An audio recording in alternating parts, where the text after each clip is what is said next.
اعوذ باللہ من الشیطان الرجیم بسم اللہ الرحمن الرحیم نحمد و نصلی علی رسولہ الکریم اما بعد۔ پھر ان ظالموں نے مظلوم یوسف کے ہاتھ پاؤں باندھے اور ایک رسی کمر سے باندھی، اور پھر سوائے ایک یہودا کے سب نے مل کر کنویں میں لٹکایا اور رسی کو نہایت بے دردی کے ساتھ چھوڑنا شروع کیا۔ جب آدھی دور یوسف کنویں میں پہنچے تو افسوس ان جفا کشوں اور بے رحموں نے چھری سے رسی کاٹ دی۔ ادھر یوسف معصوم کی رسی کٹی اور تنے نازک اندھیرے کنویں میں چلا، اور ادھر عرش معلیٰ سے جبرائیل علیہ السلام کو ندا ہوئی۔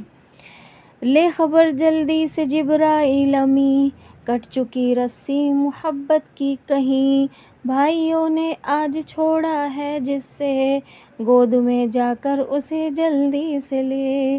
اب نہیں یوسف کے صدموں کی سہار، جوش میں ہے رحمت پروردگار، جس کو اپنے چھوڑ دیتے ہیں کہیں، لینے والے اس کے ہم ہیں بالیقین۔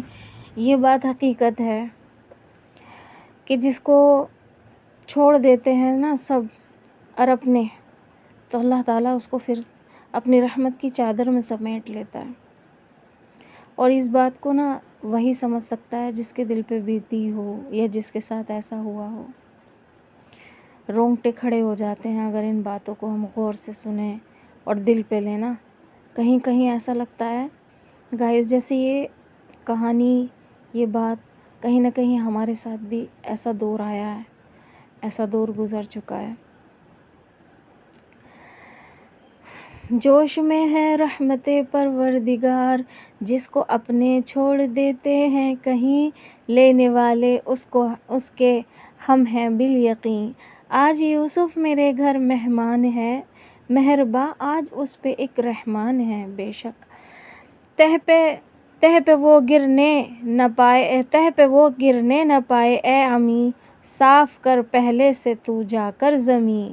یعنی کہ وہ زمین پر گرنے بھی نہ پائیں جس پہ وہ مطلب گرے جا رہے ہیں۔ تو اللہ تعالیٰ نے کہا ہے جبرائیل علیہ السلام جلدی سے جاؤ اور اس کو جس پتھر پہ ان کو بٹھایا گیا اس کو صاف کرو، صاف کر پہلے سے تو جا کر زمین۔ وہ ڈراؤنا چاہ کنان، وہ کنواں، اس کنویں کا نام چاہ کنان تھا، گہری ہے جس میں ایک ننھی سی جان، گری ہے جس میں ایک ننھی سی جان، کٹ چکی ہے جس کی رسی بیچ سے، جا رہا ہے تہ میں گرنے کے لیے۔ بھائیوں کے ہاتھ سے ملتے ہی ڈھیل آ گئے ایک آن میں بس جبرائیل، گود میں جلدی سے اپنی لے لیا پانی، حالانکہ ابھی بس دور تھا۔ پاس سمجھے رحمت پروردگار، اے بشر گورج صدمے ہو ہزار، بے شک۔ چنانچہ حضرت جبرائیل علیہ السلام نے پیارے یوسف کو اپنے ہاتھوں پر لے کر نہایت راحت و آرام کے ساتھ کنویں میں ایک صاف شیدہ اور عمدہ پتھر پر بیٹھا دیا۔ نیز وہ اندھا کنواں یوسف علیہ السلام کے کنویں میں گرتے ہی آپ کے حسن و جمال کی شعاعوں سے روزے روشن کی طرح منور اور روشن ہو گیا۔ نیز اس کے تاریک اور اندھیرے کنویں میں دن نکل آیا۔ یوسف علیہ السلام اور یہودا کی باتیں۔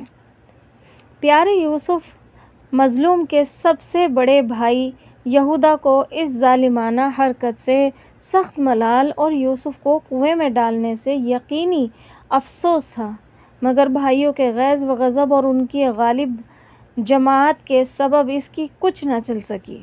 مجبوراً اشراکِ ظلم رہا، اور نہ دل اس کا ہرگز نہ چاہتا تھا کہ یوسف پر اس کا درجہ ظلم اور زیادتی کی جائے۔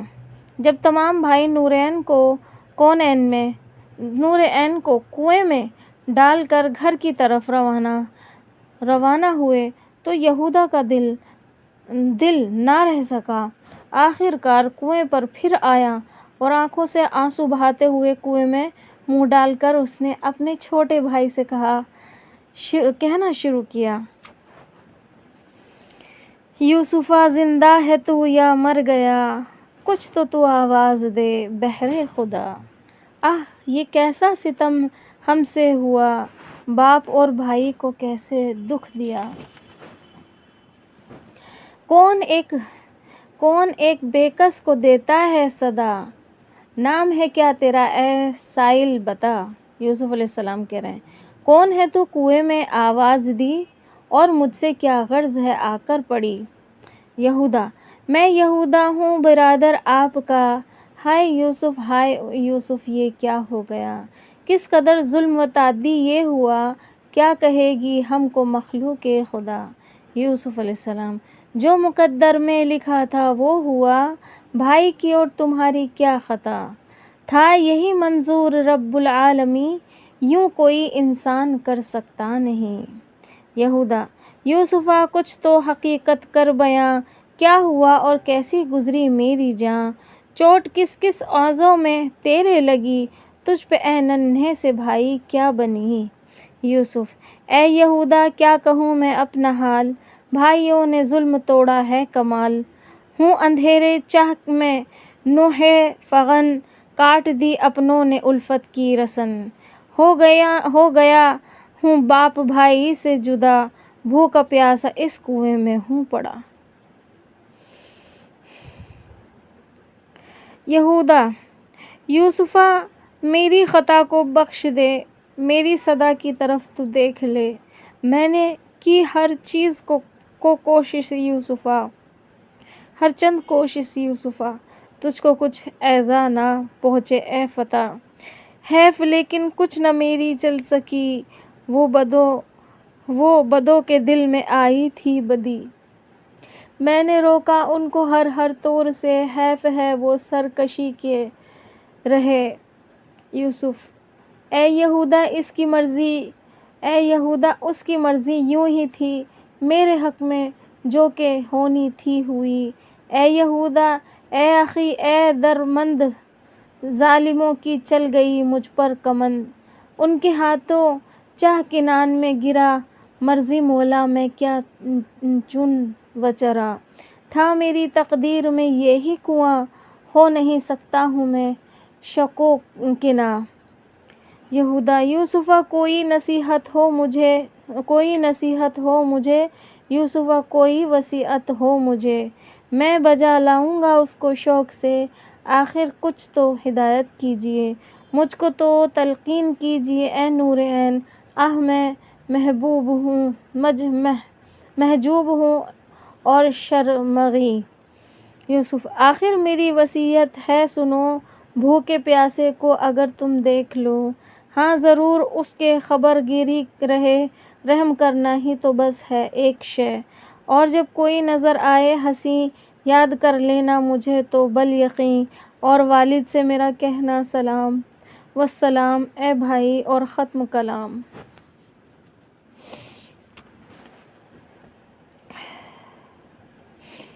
یہودا، یوسف علیہ السلام معصوم اور مظلوم کی یہ باتیں سن کر ضبط نہ کر سکا اور بے اختیار ہو گیا اور چیخیں مار مار کر رونے لگا، جس کے رونے کی آواز سے جنگل گونج گیا، اور تمام بھائی الٹے پیر دوڑتے ہوئے اور کنویں پر آئے تو دیکھا کہ یہودا کنویں کی میڑ پر کھڑے زاروں قطار رو رہا ہے اور دل اس کا بے قابو ہو جاتا ہے۔ سب کے سب وہیں بیٹھ گئے اور یہودا کو اپنے پاس بیٹھا کر اور سب نے متفق ہو کر بہت دھمکایا اور ڈرایا، اور والد سے پردہ فاش کرنے کی دہشت اس کے دل پر بٹھائی، اور سمجھا بجھا کر اپنے ساتھ لے کر کھڑے ہوئے اور گھر کی طرف روانہ ہو گئے۔